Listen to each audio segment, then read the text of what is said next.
మనకి కొంచెం చలిగా అనిపించిన, వర్షం చినుకులు పడుతున్నాయి అనిపించిన, చల్లటి గాలి తగులుతూ ఉన్న వేడి వేడి మిరపకాయ బజ్జీ అయితే తినాలనిపిస్తుంది కదా! సో, ఆ రెసిపీ ఎలా చేసుకోవాలో చూసేద్దాం. ఫస్ట్ అయితే ఇక్కడ శనగపిండి 2 కప్పులు తీసుకున్నాను.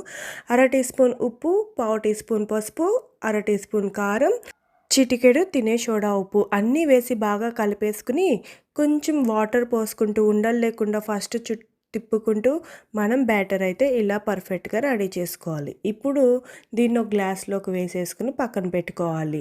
మనకి బజ్జీ మిరపకాయలోకి ఈ స్టఫింగ్ చేసుకుంటే చాలా బావుంటుంది. ఏంచిన శనగపప్పు, వాము, ఉప్పు కలిపేసి ఇలా పౌడర్ చేసుకొని పెట్టేసుకోవాలి. ఈ పౌడర్ ఎన్ని రోజులైనా నిలువ ఉంటుందండి ఫ్రిడ్జ్‌లో పెట్టుకుంటే. నెక్స్ట్ వచ్చేసి మిరపకాయలకి ఘాటు పెట్టేసి ఆ పౌడర్ అంతా పెట్టేసి రెడీ చేసేసుకోవాలి.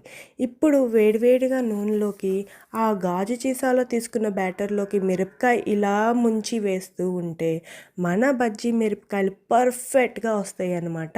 అండ్ పగలకుండా ఉండటానికి వెంటనే మనం ఒక గుంట గరిటె తీసుకుని వేడివేడి నూనె పైన కూడా అలా జల్లుతూ ఉంటే పర్ఫెక్ట్‌గా బయట తినే బజ్జీ మిరపకాయ అయితే రెడీ అయిపోతుంది.